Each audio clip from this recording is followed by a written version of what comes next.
Welcome to శ్రీస్ kitchen. Today special చింత చిగురు పప్పు. కావాల్సిన పదార్థాలు: కందిపప్పు 150 గ్రామ్స్, చింత చిగురు 100 గ్రామ్స్. ముందుగా కందిపప్పుని బాగా ఉడికించుకోవాలి. తర్వాత చింత చిగురుని బాగా నలిపి దానిలో ఉన్న చిన్న చిన్న ముక్కలను తీసేసి శుభ్రపరచుకోవాలి. తర్వాత పప్పు ఉడికిన తర్వాత ఒక కడాయిలో తీసుకుని దానిలో చింత చిగురుని యాడ్ చేయాలి.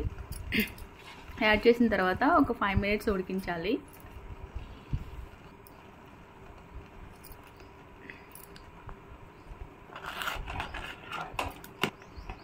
యాడ్ చేసిన తర్వాత బాగా కలిపి అందులో కొద్దిగా ఉప్పు, కొద్దిగా పసుపు,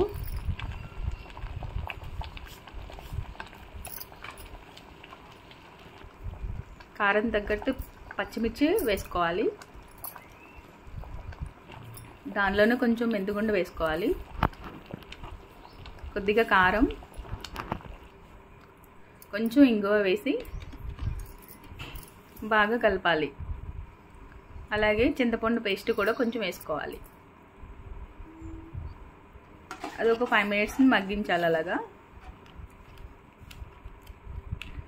తర్వాత పోపుకు సంబంధించినవి వెల్లుల్లి, ఎండుమిర్చి, కొద్దిగా కరివేపాకు, జీలకర్ర, ఆవాలను తీసుకోవాలి.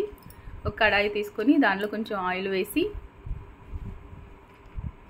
కొద్దిగా జీలకర్ర, ఆవాలు,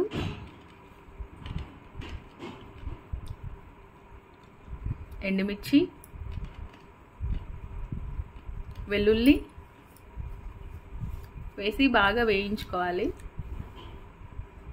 లాస్ట్లో కొద్దిగా కరివేపాకు వేసి దింపుకొని పప్పులో కలిపేసుకోవాలి. దీనిలో మెయిన్ ఏంటంటే వెల్లుల్లి బాగా వేసుకోవాలి. చింత చిగురు పప్పులో వేసుకుంటే చాలా బాగుంటుంది. అంతే, చింత చిగురు పప్పు రెడీ.